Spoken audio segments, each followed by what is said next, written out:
Venn diagram. Venn diagram ही concept समजण्यासाठी एक example घेऊ. एक्झाम्पलमध्ये मी सेट ए घेतला आहे आणि सेट ए मध्ये एलिमेंट आहे 1, 2, 3, 4 आणि 5. हा सेट आपल्याला एक डायग्राम काढून दाखवायचा आहे. त्याच्यासाठी आपण काय करणार, एक सिंपल सर्कल घेऊ आणि त्या सर्कलला त्या सेटचं नाव देऊ. आपण सेट ए काढतोय म्हणून मी या सर्कलला नाव दिलंय कॅपिटल ए. याचा मिनिंग काय की या सर्कलमध्ये जे पण एलिमेंट्स असतील ते सेट ए चे एलिमेंट्स आहेत. आता सेट ए मध्ये जे एलिमेंट आहे ते सर्कलमध्ये लिहून घेऊ. 1, 2, 3, 4 आणि 5. ह्या डायग्रामला म्हणतात व्हेन डायग्राम.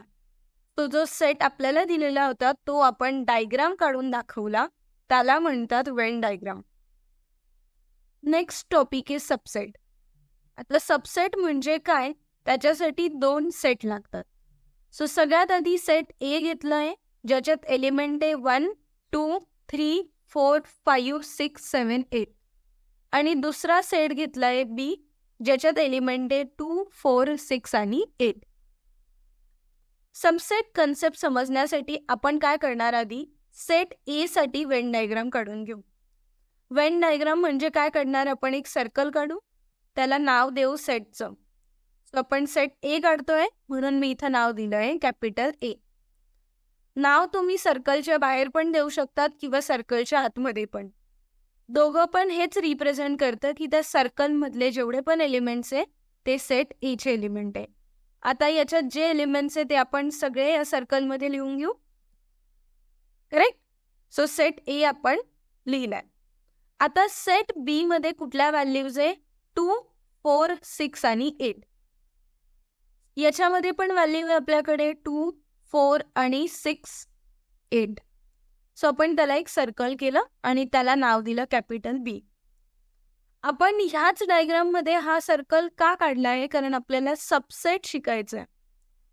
या डायग्राम वरून तुम्हाला काय कळतंय की ए हा मोठा एलिमेंट आहे किंवा हा एकदम मोठा सर्कल आहे आणि बी हा त्याचं छोटं बाळ आहे. करेक्ट. या डायग्राम वरून हेच कळतंय की ए हा एकदम मोठा आहे आणि बी हा त्याचं छोटं बाळ आहे.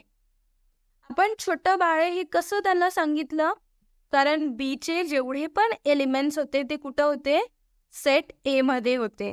म्हणून सेट बी ला म्हणतात subset of set A. Subset म्हणजे छोटं पार्ट. त्याचं डेफिनेशन बघू. Every element of set B is also element of set A. Correct. Set B मधले सगळे एलिमेंट सेट ए मध्ये आहे म्हणून set B is the subset of set A. Set B subset of set A हे या सिम्बॉलने represent करतात. So हा सिम्बॉल म्हणजे झाला सबसेट. नेक्स्ट एक्झाम्पल बघू ज्याच्यामध्ये आपल्याला फाइंड करायचं आहे की कोण कोणाचा सबसेट आहे. सेट पी आणि सेट एस दिलेला आहे.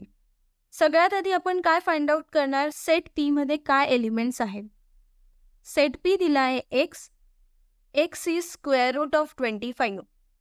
सो 25चं स्क्वेअर रूट काय येतं, 25चं 2 स्क्वेअर रूट असतात, एक 5 आणि दुसरा स्क्वेअर रूट असतो -5. या दोघांचं स्क्वेअर केलं तर 25 आन्सर येतं. म्हणून पी मध्ये कुठल्या व्हॅल्यूज येणार मग, 5 आणि -5. सेकंड सेट दिला आहे एस. एस सेटमध्ये Y. Y belongs to I. I म्हणजे असतो इंटिजर.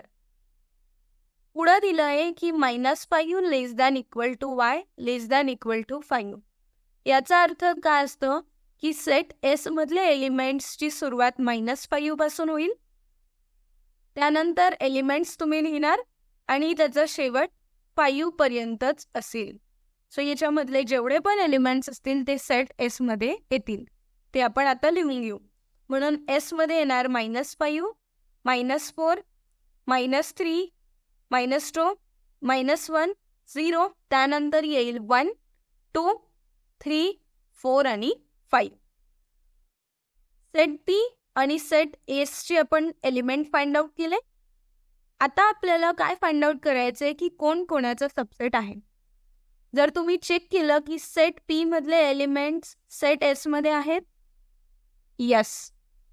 सेट एस चे सगळे एलिमेंट सेट पी मध्ये आहे, नाही. म्हणजे सेट पी हा छोटा एलिमेंट आहे आणि सेट हे हा मोठा आहे. म्हणून आपण काय लिहिणार, set P is subset of set S. आणि त्याला रिप्रेझेंट कसं करतात मग, पी हा सबसेटचा सिम्बॉल आणि एस.